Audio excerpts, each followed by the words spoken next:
Agar odamning og'zidan yoqimli hid kelsa, bu hech qanday yoqimli holat emas, balkim bu juda og'ir kasallikning bir belgisi bo'lishi mumkin.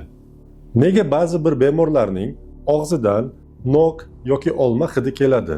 Men shifokorman va agar bu hidni sezsam, juda qo'rqib ketaman. Buning sababi quyidagicha.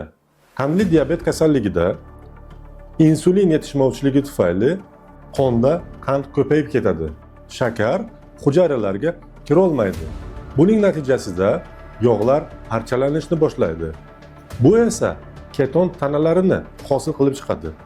Ba'zi bir keton tanalari esa xuddi olmaga yoki nokga o'xshab hid chiqaradi va bemor nafas olganda uning nafasi bilan bu hid tarqaladi.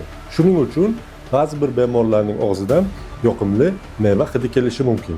Bu holat tibbiyotda ketoatsidoz deyiladi. Bu oddiy ko'ringani bilan juda og'ir asoratlarga, koma bilan tugashi mumkin.